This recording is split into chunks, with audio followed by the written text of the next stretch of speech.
Bonjour à tous, bienvenue pour ce cycle de webinaires sur les dispositifs de soutien technique et financier pour vos actions en faveur de la nature et de la biodiversité. Donc, je suis Claire Wex, écologue au sein de l'Agence régionale pour la biodiversité et j'ai la tâche d'animer aujourd'hui ce premier webinaire. Donc, juste pour recontextualiser très rapidement et puis permettre aux participants de continuer à se connecter, puisqu'on a encore 1 ou 2 minutes pour démarrer.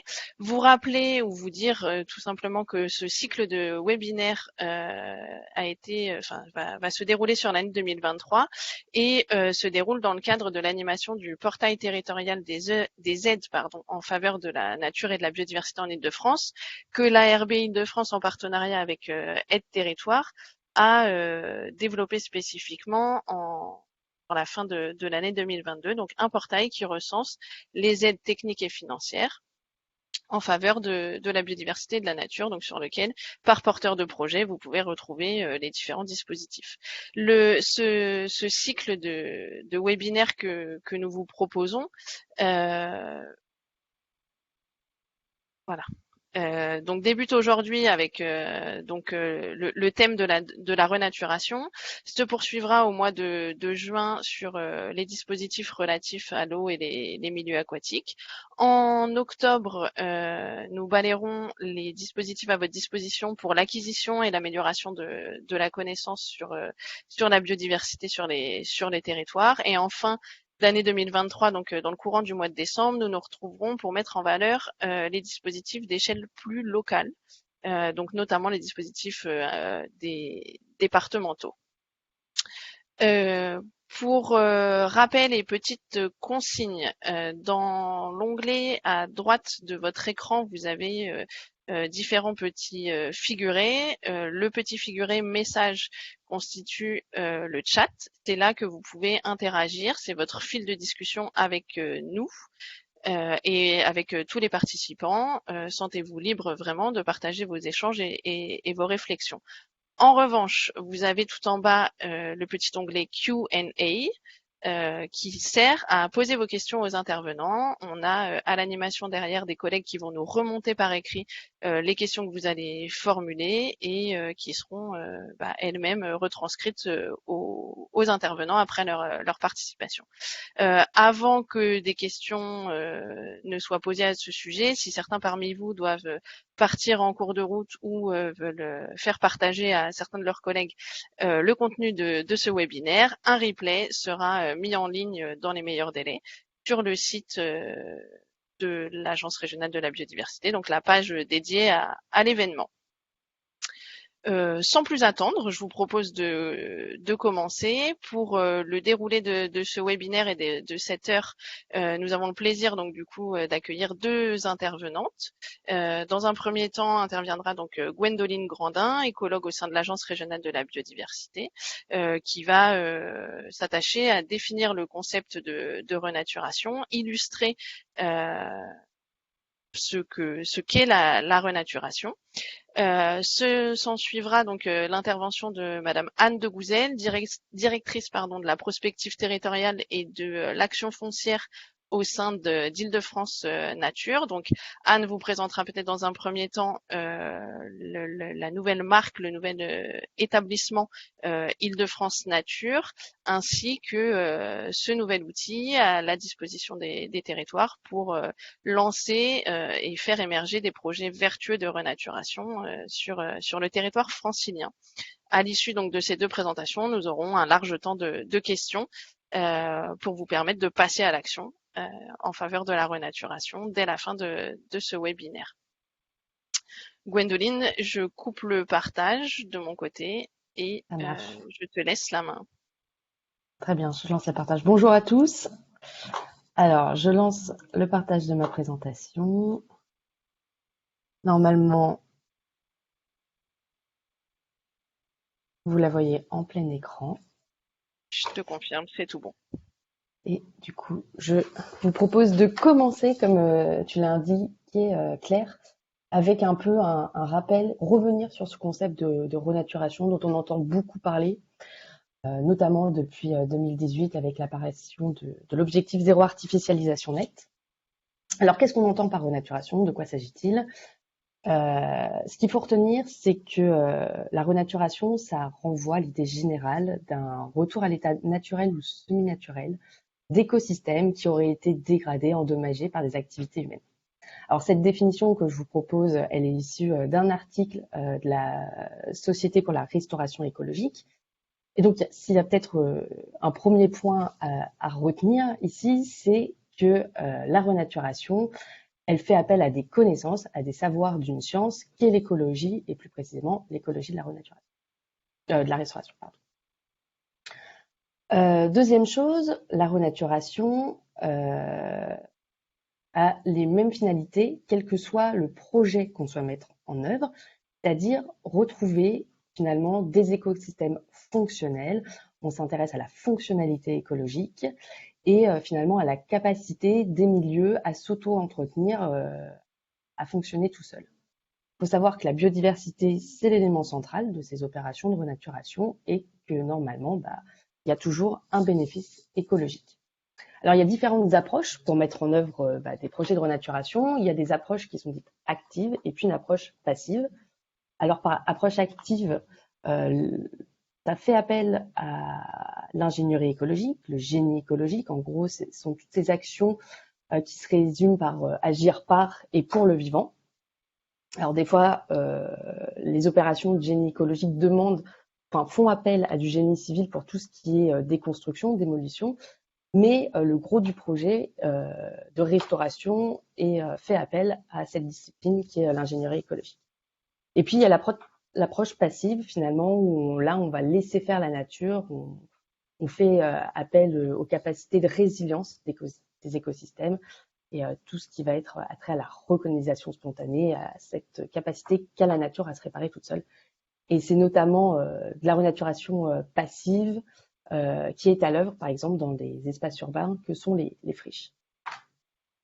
Alors, si je prends autant de temps pour vous rappeler finalement ces concepts de la renaturation, c'est parce que finalement, on s'aperçoit que des fois, il y a des confusions, il y a des incompréhensions sur ce concept de renaturation et il est souvent confondu avec la désimperméabilisation.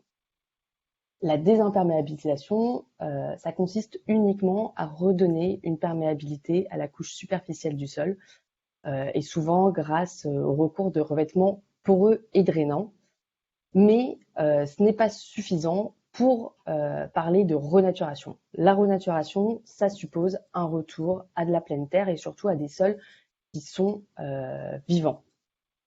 Donc pour ce faire, on peut faire appel à des opérations de refonctionnalisation des sols, de mettre en place des technosols, avec cette alerte que tout projet de renaturation devrait essayer au plus que possible de limiter les apports de terre végétale, qui revient finalement à décaper des terres agricoles et donc un peu à délocaliser ces impacts d'artificialisation. Et donc pour ça, il y a des techniques qui existent pour restaurer des sols dégradés sur place in situ. Donc finalement, toute opération qui consisterait à venir végétaliser du bâti ou à installer de la végétation grâce à des bacs hors sol ou sur dalle, ça serait plutôt regroupé sur des actions, sous le nom de végétalisation de bâti, mais ce n'est pas de la renaturation parce qu'on ne retrouve pas justement cette question de sol vivant et de pleine terre. Deuxième constat à propos de la renaturation, et c'est souvent le cas aussi quand il s'agit finalement de nature en ville, on s'aperçoit encore trop souvent que la nature en ville était appréhendée comme une démarche finalement d'esthétisme, de venir décorer l'espace urbain, l'embellir. Ce sont des démarches qui sont uniquement centrées sur le végétal et sous l'angle de l'ornementation.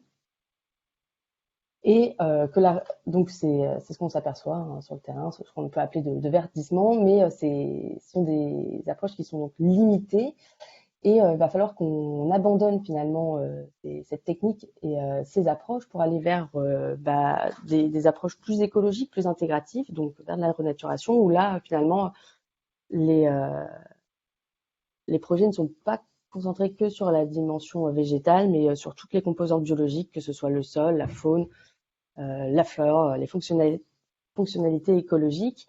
Et ces opérations de renaturation, elles ne font pas appel qu'aux corps de métier du paysagisme, mais à d'autres corps de métier que sont par exemple les naturalistes ou bien les écologues.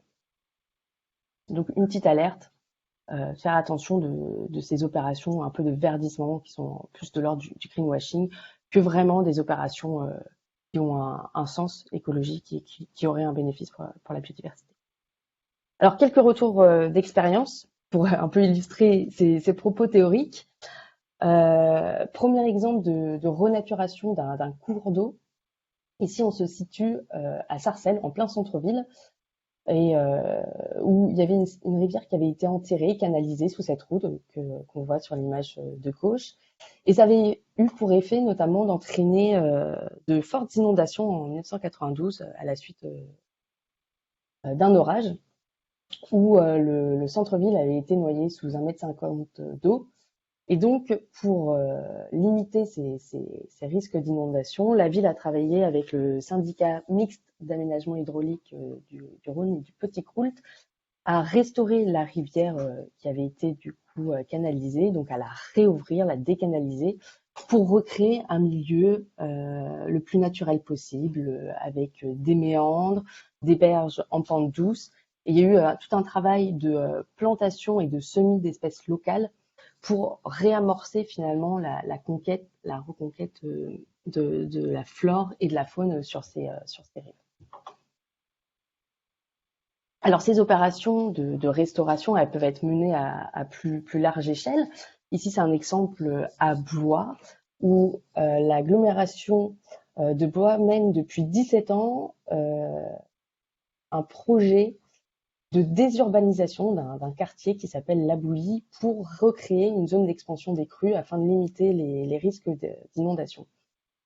Donc c'est un travail qui est fait depuis 17 ans avec de l'acquisition foncière au gré des ventes, de la démolition de ces bâtiments et puis après de la restauration écologique de milieux.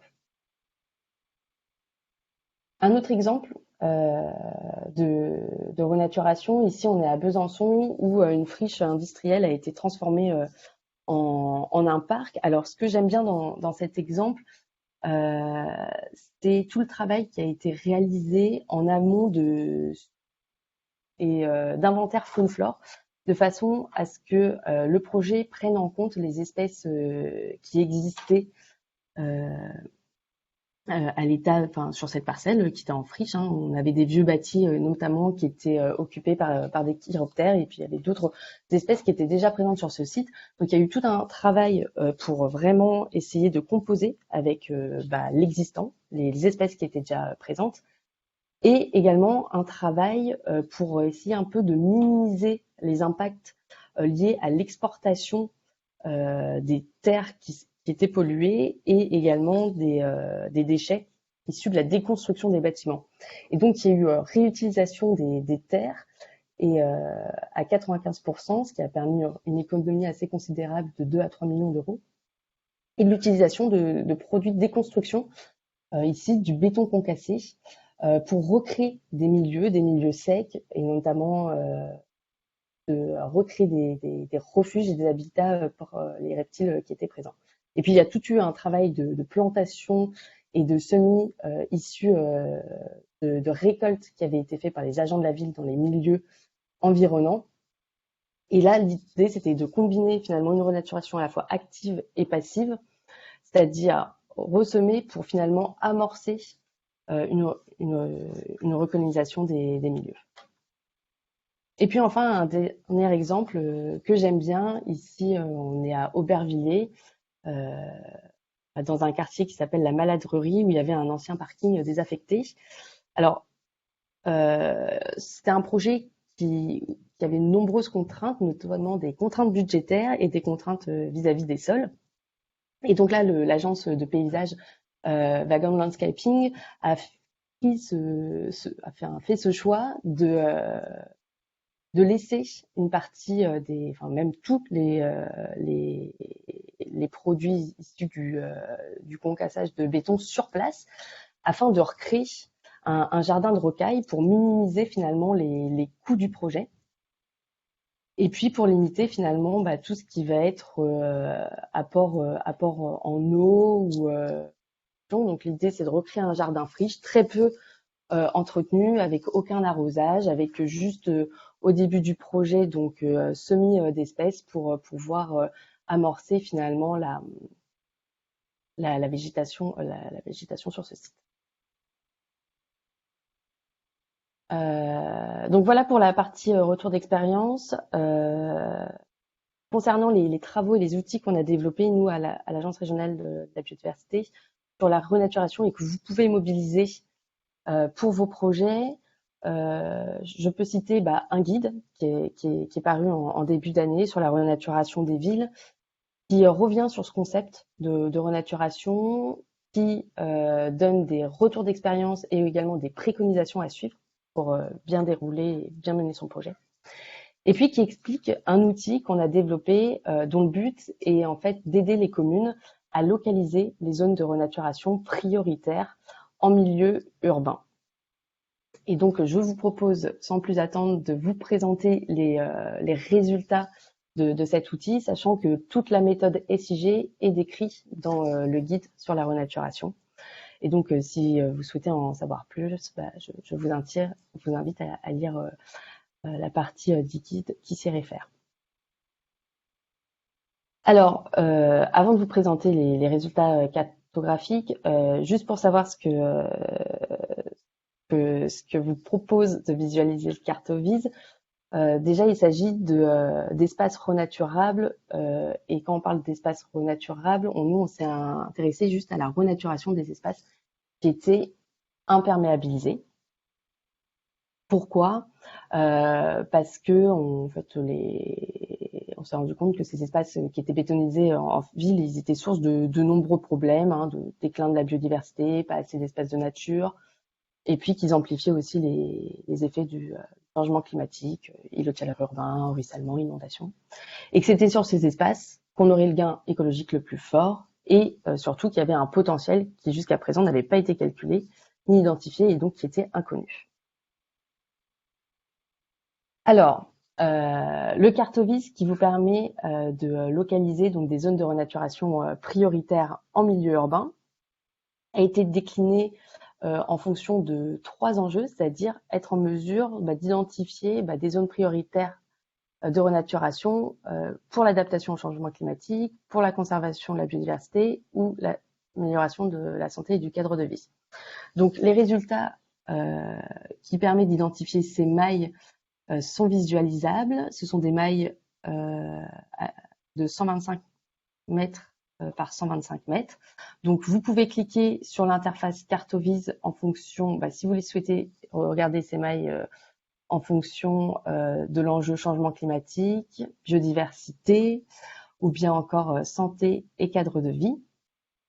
Et cet outil Cartovise permet également d'aller un peu plus loin que finalement des secteurs de renaturation prioritaires.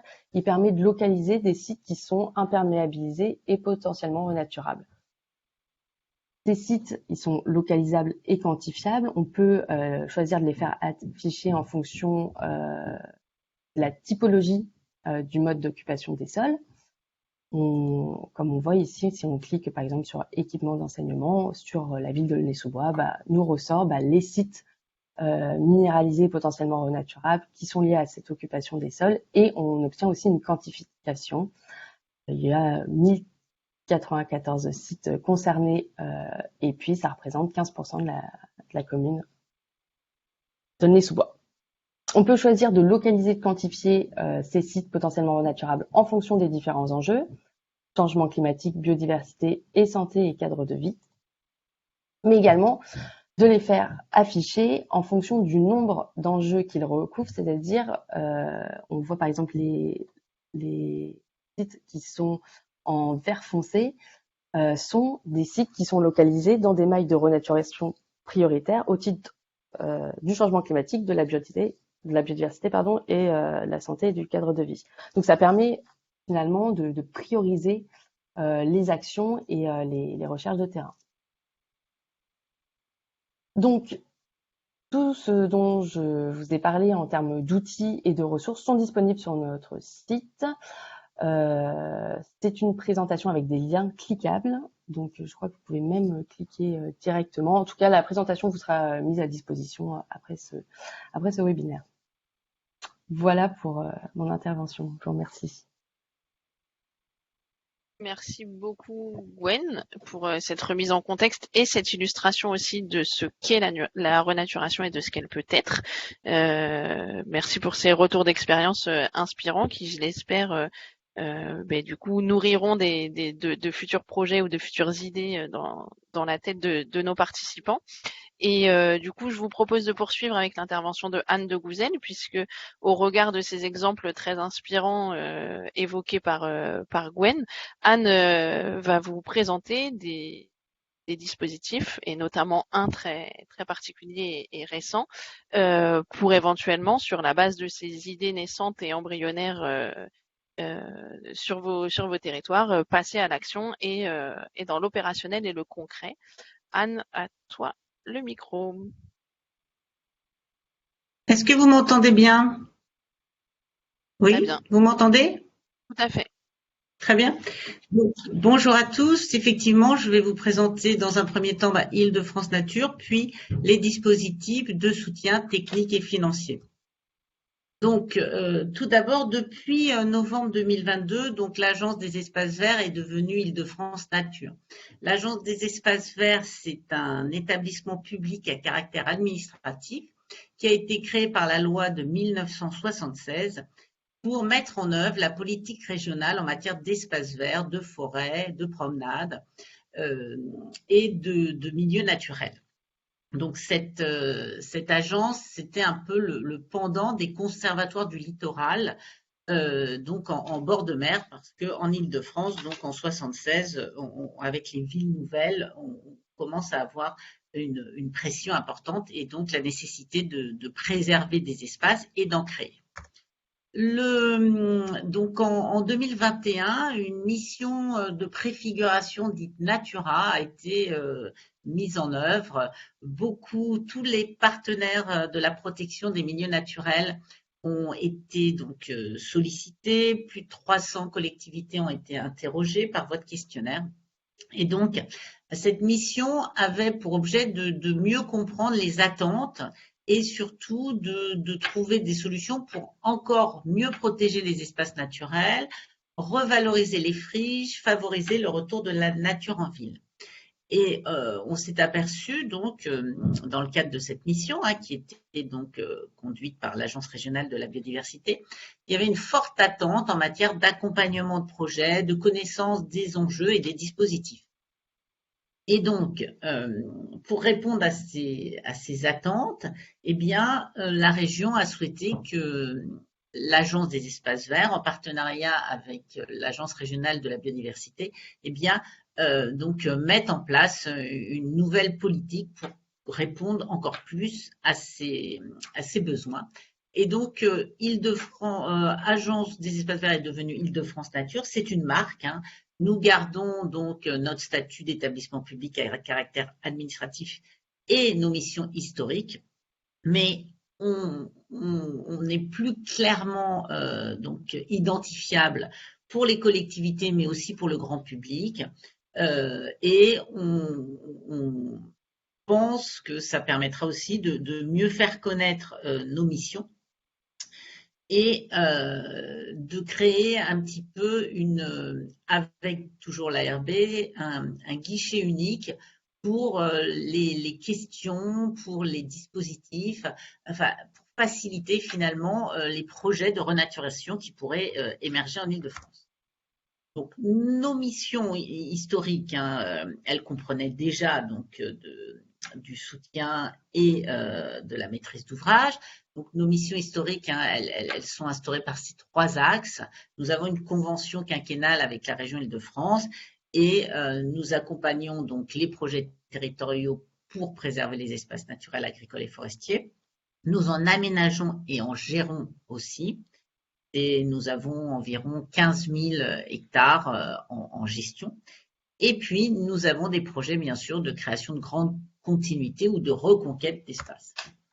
Voilà, rapidement, je pourrais revenir s'il y a des questions, mais nos chiffres clés, hein, donc les 15 000 hectares dont je vous parlais, on exerce une veille foncière sur 42 743 hectares dans ce qu'on appelle les PRIF, c'est-à-dire des périmètres régionaux d'intervention foncière. Ce sont des secteurs où, en partenariat avec les collectivités, eh bien, on a délimité un périmètre qui était finalement soumis à une forte pression et on agit aux côtés de la collectivité pour préserver cet espace. Donc, on fait de la veille foncière et parfois, dans certains secteurs, on achète, dans d'autres, on facilite l'installation d'agriculteurs. Nous gérons aussi des réserves naturelles régionales et nous animons des sites Natura 2000. Nous avons parmi ces espaces naturels beaucoup de forêts. Donc, nous avons vocation à intervenir à l'échelle de la région Île-de-France, comme je vous le disais, et notamment sur ces 56 périmètres régionaux d'intervention foncière qui, comme vous pouvez le voir, se situent essentiellement dans la ceinture verte, puisque cette ceinture était celle où finalement tous les usages étaient vraiment en compétition et le PRIF permet de sauvegarder les grands boisements et de créer des continuités entre ces grands boisements. Nous donc gérons aussi ces sites Natura 2000 et ces réserves et nous travaillons depuis donc de nombreuses années sur des continuités qui sont des continuités vertes, parfois des continuités écologiques et qui ont pour objet finalement de permettre un accès facilité à la nature en irriguant un peu le centre dense de l'agglomération. Là, sur la carte, vous avez la coulée verte du sud parisien qui avait été donc créée par l'Agence des espaces verts. Vous avez aussi la TGVAL, récemment renommée la Végétale, qui, elle, part de Vincennes. Et nous avons aussi la DUIS, qui est une continuité qui permet de se promener à partir donc du centre de Paris, mais qui devient vraiment effectif surtout à Clichy-Montfermeil et qui rejoint de grands espaces boisés et les coteaux de l'Aulnois. Voilà. Alors historiquement, donc l'agence a subventionné, a accompagné la création de nombreux parcs. Elle est aussi donc chargée de l'instruction technique de l'appel à projet Plan Vert. Jusqu'à ce jour, la gestion administrative était confiée à la région, mais dans le cadre de la création d'Île-de-France Nature, l'agence gérera la totalité donc de cet appel à projet Plan Vert qui finance la création d'espaces verts. Nous sommes aussi sollicités pour instruire les dossiers plan friches, notamment les friches qui sont vouées à devenir des espaces naturels. Donc, je parle de friches urbaines qui deviennent friches naturelles. Voilà. Nous avons bien sûr, nous allons poursuivre notre travail d'extension des PRIF en fonction des enjeux et des sollicitations des communes. Et nous allons aussi créer de nouveaux espaces verts et surtout accompagner la création de nouveaux espaces verts en jaune ici sur la diapositive. Et puis notre projet, bien sûr, comme je vous l'ai dit, c'est de développer ces grandes continuités d'échelle régionale sur lesquelles des continuités d'échelle départementale, d'échelle communale, d'échelle d'agglomération vont venir mailler le territoire. Voilà pour cette présentation un petit peu rapide et globale, mais on pourra donc y revenir. Nous souhaitons aussi, dans le cadre d'Île-de-France Nature, partager notre expérience puisque nous renaturons des sites depuis de nombreuses années. Alors ici, c'est un exemple donc en bord de Marne pour reconstituer un lit majeur sans construction. Nous faisons l'acquisition donc de terrain et nous démolissons et nous renaturons.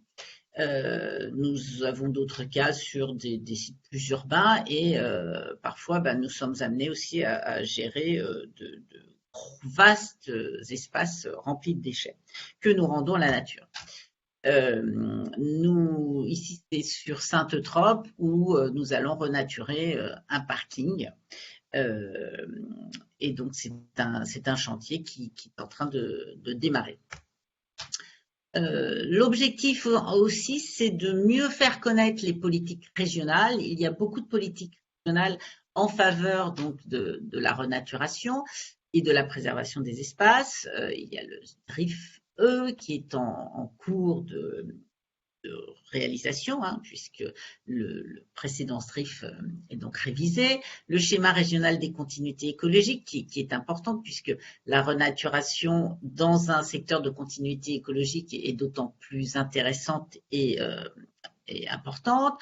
Le plan vert dont j'ai parlé, le plan friche dont j'ai parlé, la stratégie bois-forêt, le pacte agricole qui favorise aussi la création de haies et donc est tout à fait intéressant pour la biodiversité, la stratégie régionale de la biodiversité et puis la stratégie air-climat de la région Île-de-France qui finalement reprend des actions aussi en faveur de la diminution des îlots de chaleur qui peut elle aussi être intéressante puisque un espace qu'on renature peut devenir en même temps un espace d'îlot de fraîcheur.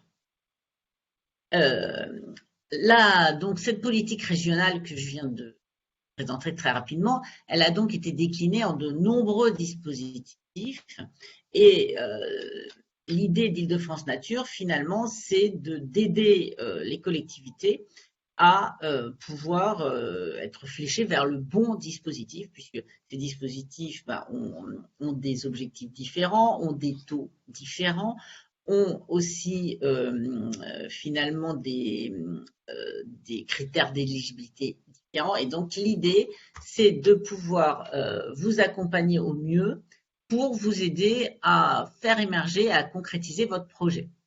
Donc, pour cela, nous lançons un appel à manifestation d'intérêt qui s'appelle Retour de la nature en ville.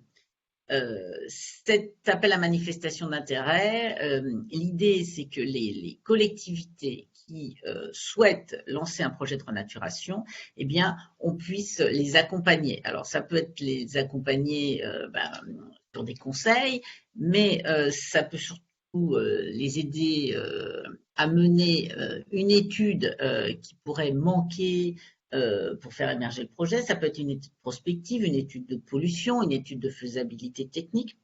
Et puis enfin, comme je vous disais, c'est un accompagnement pour vous flécher vers le dispositif le plus adéquat, puis voir avec vous aussi surtout finalement ce qui manque et vos besoins pour réussir votre projet. Donc dans un premier temps, donc qui est financé dans cet appel à manifestation d'intérêt, ce sont des études à hauteur de 70% du montant de l'étude avec un plafond de la subvention à 100 000 euros. Et donc, vous pouvez dès à présent donc, candidater à cet AMI, un dépôt jusqu'au 15 mars, mais n'hésitez pas à manifester votre intérêt. C'est vraiment au sens propre, c'est-à-dire si vous avez déjà un projet, mais que votre étude n'est pas tout à fait prête, eh bien, vous nous faites savoir sur la plateforme où vous en êtes et du coup, on peut travailler avec vous. Si vous avez un projet déjà bien avancé, mais que vous ne savez pas vers quel dispositif le flécher, eh bien, on regardera avec vous. Et puis enfin, si vous avez envie de lancer des projets, mais que vous en êtes vraiment au tout début, eh bien, on peut aussi, avec vous, voir quel type d'études vous permettrait finalement d'y voir plus clair. Voilà, donc pour candidater, vous allez sur le site de Île-de-France Nature, appel à manifestation d'intérêt, retour de la nature en ville. Nous avons mis en place aussi une adresse mail renaturation@aev-ile-de-france.fr. Et voilà, nous tenons à votre disposition pour vous aider à faire émerger ces projets. Voilà, je m'arrête là pour pouvoir répondre aux questions avec Gwendoline besoin. Merci beaucoup Anne pour du coup ces éclairages et puis cette présentation de la nouvelle marque, nouvelle structure qu'est et que va devenir Île-de-France Nature et ces derniers éléments sur l'appel à manifestation d'intérêt où je rejoins vraiment ton propos conclusif en invitant les porteurs de projets potentiels, les territoires que vous êtes à nous écouter, à vraiment saisir l'opportunité de manifester votre intérêt, que ce soit aujourd'hui à un stade d'idée pas vraiment construite ou plus aboutie. Le rôle d'Île-de-France Nature demain est vraiment de vous accompagner techniquement et financièrement. Donc c'est vraiment la particularité et la singularité de cet appel à manifestation d'intérêt avec un accompagnement technique, une ingénierie qui est mise à disposition des territoires pour co-construire le projet. Donc voilà, Anne l'a exprimé, a figuré donc affiché les coordonnées sur lesquelles contacter l'équipe d'Île-de-France Nature.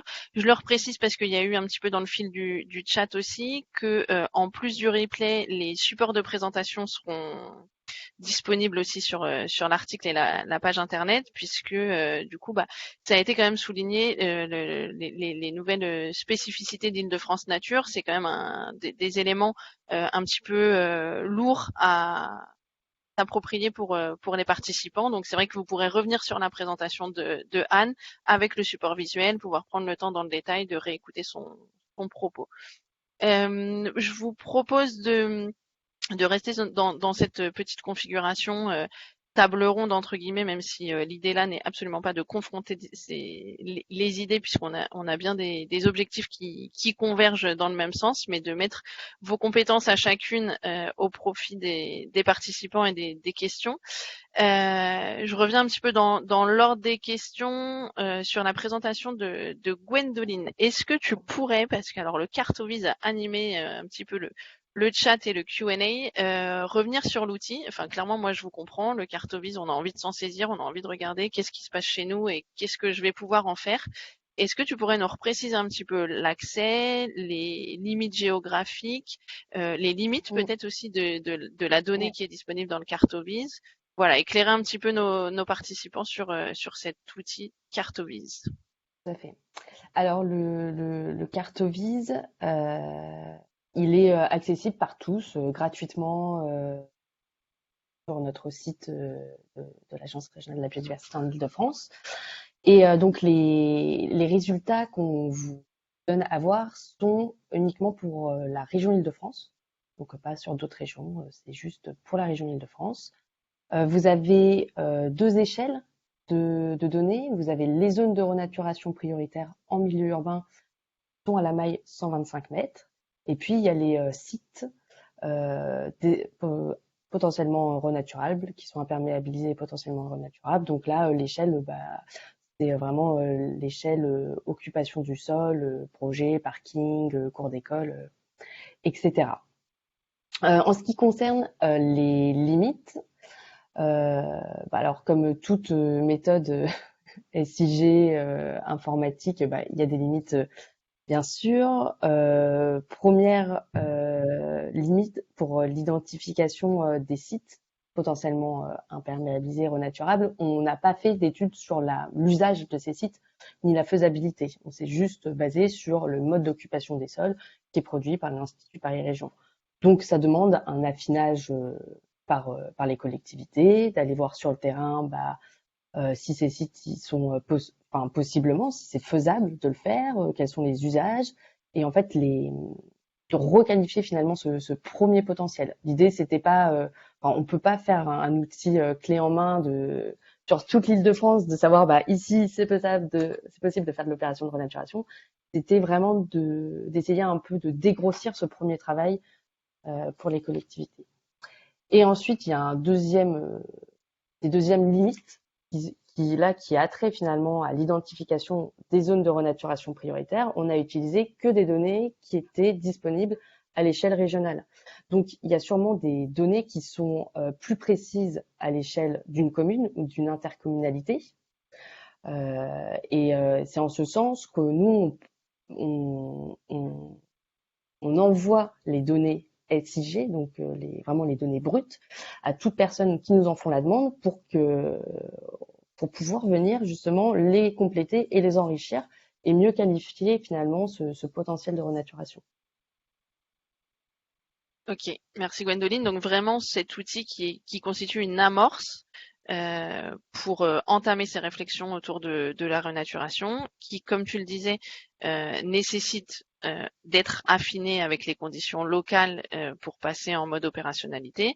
Mais j'insiste quand même parce que, en toute humilité, en étant aux manettes, tu mesures pas ou tu n'affirmes pas la pertinence et l'intérêt fort de l'outil, mais en ce qui me concerne, en étant au contact des territoires, cette amorce, c'est déjà un très très grand pas qui va faciliter l'appropriation pour les territoires de ces concepts également. Merci Gwendoline.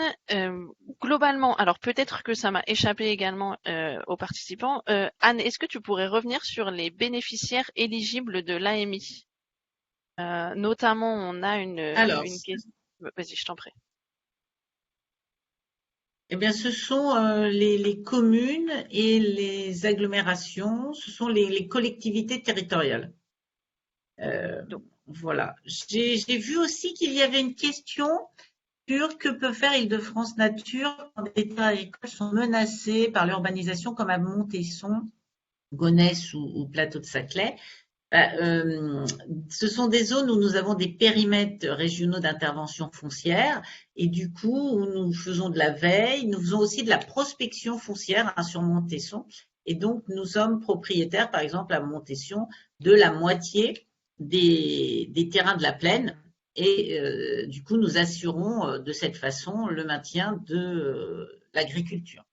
Nous sommes aussi propriétaires de 650 hectares sur le plateau,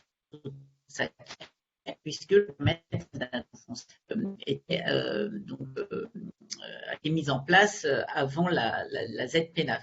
Donc voilà, notre mission, là j'ai beaucoup parlé de la mission relation, puisque c'est l'objet, mais nos missions historiques de préservation des espaces naturels, agricoles et forestiers continuent.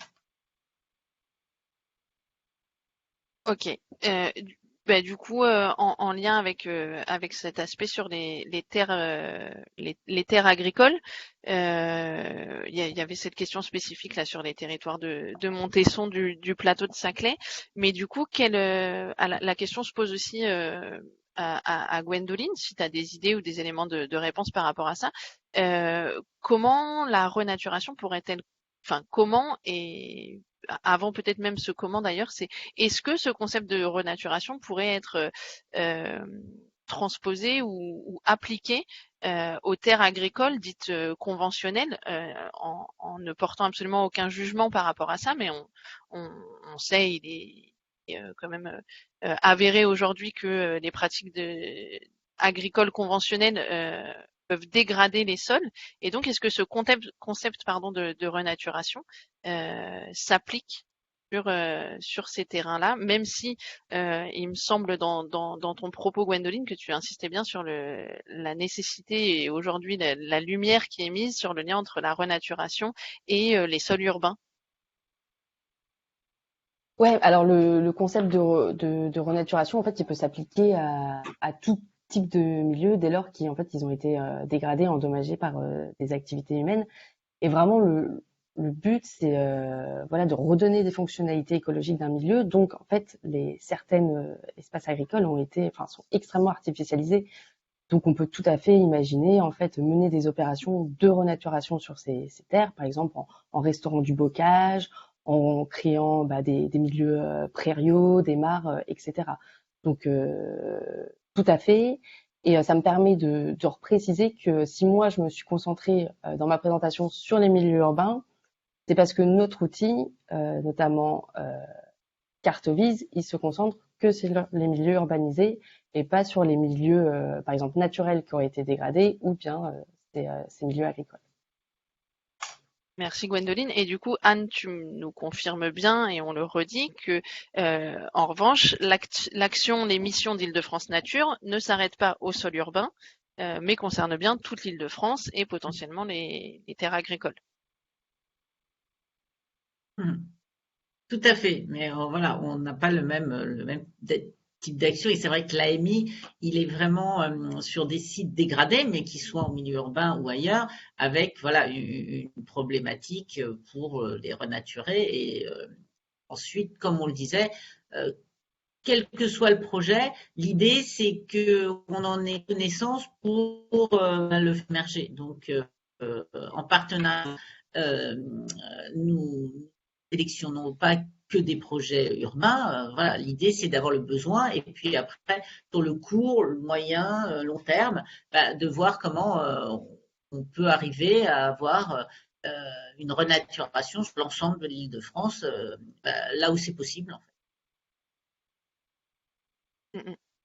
Super. Et du coup, par rapport à cette spécificité de l'AMI qui cible, et on imagine bien, et à travers vos propos à l'une et à l'autre, on a bien compris que les collectivités territoriales étaient quand même les acteurs principaux aux manettes pouvant agir sur ces questions de renaturation. Anne, tu le précisais, l'AMI, il rencontre son public et sa cible en la personne, entre guillemets, de ces mêmes collectivités territoriales. Mais du coup, si on est du tissu associatif ou très sensibilisé à titre personnel en tant qu'administré, quel conseil ou quel cheminement on pourriez conseiller pour que, n'étant pas soi-même éligible à l'AMI, on puisse néanmoins faire émerger quelque chose sur le territoire. Alors, nous, donc on gère ce dispositif Plan Vert qui, lui, est éligible aux associations. Dès lors que l'association mène son action voilà, sur un terrain dont elle serait propriétaire ou sur lequel elle aurait un bail sur le long terme, elle peut être éligible. Et dans ce cadre-là, finance 10%, à hauteur de 10% du projet global, l'étude. C'est-à-dire que pour le plan vert, on plafonne à 500 000 euros l'aide sur la création en aménagement, mais dans ces 500 000 euros, il peut y avoir 10% pour l'étude. Donc, il y a cette voie-là, donc être fléché vers ce bon dispositif. Et puis ensuite, nous rencontrer la commune, et puis voilà, essayer d'en faire un projet partagé qui aura d'autant plus de sens. Mais il n'y a pas de. Là, c'est pour l'étude parce que c'était vraiment. On sentait que parfois il y avait ce manque d'accompagnement. Donc, ça peut être le conseil technique aussi. Vous voyez, c'est très large. Mais si vous êtes association, vous pouvez donc émarger au plan vert et puis faire émerger le projet. De toute façon, l'idée, c'est que tous les projets puissent voir le jour. C'est ça. Donc du coup, si j'entends bien ce que tu nous dis, c'est que finalement, on a un public cible sur l'AMI, mais que les associations peuvent se manifester auprès de vous directement via l'adresse mail notamment que tu as évoquée, qui va être remise dans le chat.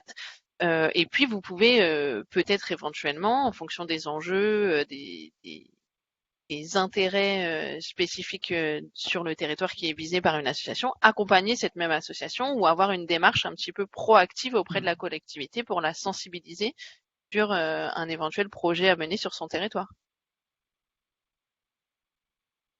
Alors, ce conseil, c'est à l'association d'être proactive, puisque nous, on ne va pas pouvoir être proactive à la place de toutes les associations. Mais ce que je disais, c'est que si elle arrive à convaincre, elle est éligible au plan vert. Et donc, elle peut voir émerger son projet. On a financé comme ça des vergers qui étaient portés par des associations dès lors qu'elles étaient donc menées en partenariat avec la collectivité. Après, l'ARB a aussi tout un réseau d'acteurs, des manifestations où elles peuvent aussi se mettre en relation avec des porteurs de projets qui sont des collectivités. Donc voilà, l'idée, c'est peut-être pas que toutes les associations nous contactent, mais voilà, qu'on fasse vivre ce réseau. On va mettre en place une bibliothèque commune et puis effectivement, selon l'ampleur des projets, l'avancée, voilà, qu'on facilite les choses en tout cas. Ok, très bien. Gwendoline, sur ces aspects d'ajout spécifique? En complément d'Anne, ce que je pourrais dire, c'est finalement, qu'est-ce qu'on peut faire quand on est citoyen et qu'on veut agir sur la renaturation des milieux urbains? C'est possible de s'associer à des associations, mais aussi de faire connaître finalement ces enjeux aux communes, des fois qui connaissent pas. Et par rapport à nous, l'outil qu'on a développé, pourquoi pas proposer finalement des arpentages de terrain pour aller finalement qualifier et quantifier ce potentiel de renaturation sur l'échelle d'une commune. Il y a plein de petites actions comme ça qui pourraient être mises en place et où finalement le citoyen pourrait s'ancrer dans une démarche proactive sans forcément se lancer dans le financement de ce genre d'opération. Là encore, un exemple super inspirant, Gwendoline, merci. Effectivement, la manière dont chacun peut se saisir de l'outil et contribuer à la renaturation sur les territoires. Donc, peut-être demain des arpentages organisés, des compléments à ce cartovise. Du coup, une question me vient un petit peu à vous deux. Alors peut-être plus pour Gwendoline, mais dans l'outil cartovis que tu nous as présenté, il y a une vision sur ces trois enjeux que sont l'adaptation au changement climatique, la biodiversité et le cadre de vie essentiel. Ce qu'a soulevé Anne à travers l'action d'Île-de-France Nature, c'est aussi un raisonnement et une stratégie autour de la restauration des continuités écologiques, dont on le sait que c'est un élément majeur, la constitution de ces trames, et ça fait sens avec les projets de renaturation qui peuvent émerger. Pourquoi et comment cette question des continuités écologiques n'est pas traitée, si j'ai bien compris, ou serait traitée à l'avenir pour aider aussi apporter des éléments aussi d'aide à la décision sur ces constitutions de trames ou renforcement de trames? Ouais, tout à fait. Alors nous, dans notre méthode pour identifier des zones de renaturation prioritaire au titre de la biodiversité, on a utilisé un certain nombre de critères. On a analysé, par exemple, la présence ou l'absence d'habitat rare sur un territoire, le pourcentage de couverts végétalisés et la taille des espaces de nature, ce qui permet en fait d'attribuer un score pour chaque maille de 125 par 125 pour savoir si il y a finalement un indicateur qui est assez bon, qui retracerait finalement une bonne quantité de nature à l'échelle de la maille. Est-ce qu'il faut renaturer ou pas? Et on voulait mettre justement parmi ces critères, ajouter le critère continuité écologique parce que ça nous paraissait important. Et malheureusement, on n'a pas pu le faire parce que on pouvait utiliser que des jeux de données qui étaient disponibles à l'échelle régionale et le seul dont on dispose, c'est le SRCE, le schéma régional de cohérence écologique, qui n'est pas adapté à la maille 125 par 125. C'est pour ça qu'en fait le SRCE, on demande aux communes et aux intercommunalités de le décliner, de le préciser localement pour vraiment traduire une vraie continuité pour que ça ait du sens. Donc on ne pouvait pas utiliser ce jeu de données-là, d'autant plus qu'il n'est pas performant en milieu urbain, le SRCE. Et nous, notre étude se concentre en milieu urbain. Donc il y a tout un travail qu'on veut amorcer pour cette année, pour pouvoir justement être en mesure de modéliser des continuités écologiques dans ces milieux urbains pour pouvoir après intégrer ces résultats dans notre modèle d'analyse Donc ça, c'est prévu dans une V2. Ok. Donc Pour compléter ce que dit Gwendoline, ce qui est intéressant dans le travail qu'on mène avec l'Institut Paris Région et l'ARB, c'est que la plateforme existe maintenant et donc on va justement pouvoir l'adapter territoire par territoire. Et là, comme le schéma régional de continuité qui est en révision et qu'il y a aussi une étude qui a été menée sur un plan de continuité à rétablir en priorité, ben, on travaille au croisement de ces données pour que ça ait encore plus de sens. Et je pense que cet outil Regreen, il est intéressant parce que il existe et les données aussi. Et donc, on va pouvoir, en recroiser, zoomer. Là, c'est vraiment le point d'entrée pour que les territoires le comprennent. Et puis après, il y a tellement de données disponibles qu'on pourra zoomer. Et puis, comme le dit Gonolé, effectivement, faire des simulations sur des projets de continuité réalistes qui seraient en adéquation avec le SRCE. Merci pour ces compléments, Anne. À l'animation, je me dois aussi d'être maître du temps. On arrive à 12h01. Je t'autorise quand même à une ou deux dernières questions qui attendent des réponses très très très rapides puisqu'on a commencé aussi nous-mêmes un petit peu en retard et puis après je vous proposerai qu'on clôture cette séquence. Peut-être plus pour Anne, une question qui, bon, a priori a déjà été répondue, mais juste pour avoir une confirmation, est-ce que les bailleurs sociaux peuvent candidater à l'AMI? Pour le moment, ce ne sont que les collectivités, mais une fois de plus, voilà, si un bailleur social a un projet, on essaye de flécher vers le bon dispositif et on regarde. Donc, n'hésitez pas à nous faire connaître le projet. Super, merci pour la réponse courte et du coup tout son intérêt quand même si on n'est pas fléché en tant que bénéficiaire, finalement ce qu'il faut retenir c'est qu'on se manifeste auprès de vous et que d'une manière ou d'une autre vous trouverez une réponse ou une alternative. Une dernière question parce qu'elle a été reposée, donc c'est qu'il y a un vif intérêt pour la réponse. Par rapport à la présentation d'Île-de-France Nature, Anne, est-ce que tu peux nous dire quelque chose sur le rôle des départements dans les espaces verts à l'avenir? Alors, les départements, comme tout le monde le sait, ils ont la politique des espaces naturels sensibles. Donc, dans ce cadre-là, nous, on agit en partenariat avec eux parce qu'ils nous délèguent leurs droits de préemption lorsqu'on a des sites naturels. Alors, espace vert, ça dépend sur quelle définition on l'entend. Si c'est la définition de la circulaire de 74, c'est bien les espaces naturels, agricoles et forestiers.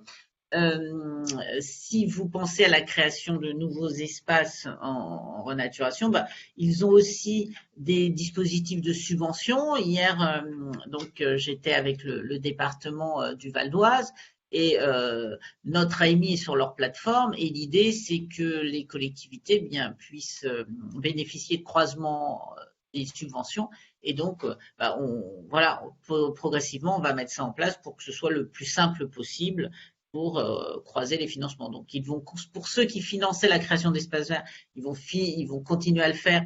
Et donc, pour les porteurs de projet, eh bien, ça fait un croisement. Et puis, pour le reste, pour les espaces naturels sensibles, il reste, bien sûr. D'ailleurs, ils prélèvent, comme vous le savez, la part ENS de la taxe d'aménagement. Et donc, ils gardent tout leur rôle et toute leur importance. Nous, on intervient sur ce qui est d'échelle régionale en partenariat avec les départements qui continuent à agir sur l'échelle départementale. Super. Merci beaucoup. Je vous propose du coup, sur ces deux courtes réponses, de se quitter. Je vous remercie infiniment pour vos interventions. J'espère que du coup, le téléphone d'Île-de-France Nature ne va cesser de sonner dès cet après-midi, puisque je pense qu'on va tous rejoindre maintenant notre pause déjeuner. Je remercie tous les participants d'avoir tenu jusqu'au bout. Je me permets juste de repartager mon écran pour vous rappeler les prochains rendez-vous. Donc, à savoir dans le courant du mois de juin, un nouveau rendez-vous pardon, autour de l'eau et les milieux aquatiques où vous seront proposés un petit peu sous ce même format les outils techniques et financiers à votre disposition pour transformer l'essai, passer à l'action et passer en mode travaux opérationnels. En octobre, la même chose sur le thème de l'acquisition de connaissances en faveur de la biodiversité. Et au mois de décembre, la valorisation des dispositifs plus territoriaux. Sur le thème de la renaturation qui était notre thème du jour, je vous rappelle juste que mardi prochain, le 14 février, entre 10h30 et midi, débutera le cycle de webinaires dédié à la renaturation, cycle de 9 rendez-vous. Dont est le porteur l'Institut Paris Région, co-organisé avec l'Agence régionale de la biodiversité en Île-de-France et sur lequel, donc dès mardi prochain, vous pourrez retrouver Gwendoline et nos collègues, où là on est sur un cycle donc de 9 événements qui va vraiment reprendre dans le détail et dans la transversalité le concept de renaturation mis en œuvre sur les politiques territoriales. Je vous souhaite à tous et toutes un bon appétit, une bonne fin de journée. Je renouvelle mes remerciements pour nos deux intervenantes et je vous dis à bientôt. Au Merci revoir. beaucoup. Au revoir. Au revoir, merci.